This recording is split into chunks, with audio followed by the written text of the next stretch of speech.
فنان شعبي مشهور والدنيا غدرت بيه، اشتهر بالغنى في الأفراح الشعبية وابتدى حياته نبطشي. فجأة دخل السينما وظهر في فيلمين أيظنه وبوبوس، وغنى فيهم أغنية العنب بتاعته اللي كسرت الدنيا وشهرته جدا. حكاية الفنان عماد بعرور ازاي اختفى عن الأضواء، وهل فعلا شغال سواق أتوبيس؟ تعالوا نشوف ايه قصته. عماد بعرور ده اسم أول ما يتقال ناس كتير بترجع بذكرياتها لأيام كانت الأغنية الشعبية الخفيفة اللي كان فيها طعم تاني، وأفراح الشوارع والميكروفونات والسماعات الكبيرة هم أبطال المشهد.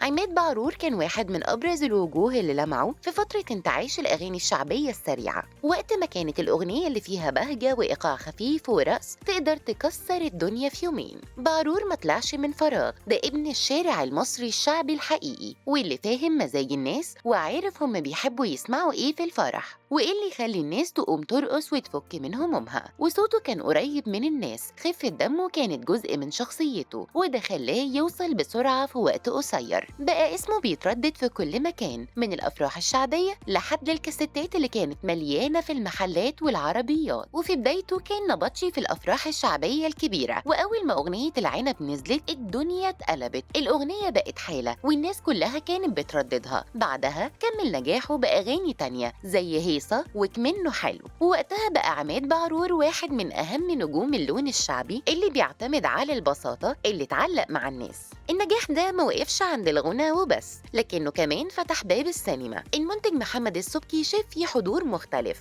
وقرر يقدمه على الشاشة، وفعلا ظهر في أفلام زي فيلم أيظنه مع الفنان حسن حسني والفنانة مي عز الدين، وغنى أغنية الفيلم أيظنه. وكمان ظهر في فيلم بوبوس بطولة الفنان الكبير عادل إمام والفنانة القديرة يسرا، وغنى أغنية فرتكة. والفنان عادل إمام ذكر اسم بعرور قبل كده في أحد أعماله الفنية، وده دليل إن كانت شهرته وقتها كبيرة جدا. وقتها عماد كان بيقدم نفسه زي ما هو، ابن البلد اللي بيغني ويفرح الناس من غير تكلف ولا تصنع. لكن الدنيا زي ما بتدي ساعات كمان بتاخد، ومع تغير شكل السوق الفني واختلاف ذوق الناس بدأ عماد بعرور يبعد شوية شوية عن الساحة، واختفى عن الأضواء لفترة طويلة، وبقى خارج المشهد الفني والغنى خالص في الفترة الأخيرة. ظهر بس من 2.5 سنين في عيد ميلاد بنت حمو بيكا، ومن ساعتها اختفى نهائي. عماد بعرور عمل حاجة ناس كتير ما تعرفش عنها، قرر يلف 180 درجة في حياته ويبدأ صفحة جديدة بعيدة عن دوشة الفن. اشتغل وتعب واعتمد على نفسه، بقى صاحب أتوبيس أجرة ومشغل معاه سواقين، وفتح لنفسه باب رزق جديد بالحلال. وده يمكن أكبر درس في حكاية عماد بعرور، إن النجاح مش بس شهرة وكاميرات، النجاح الحقيقي إنك تعرف تعيش بكرامة وتحافظ على نفسك وتعرف تبدأ من جديد من غير ما تتكسف.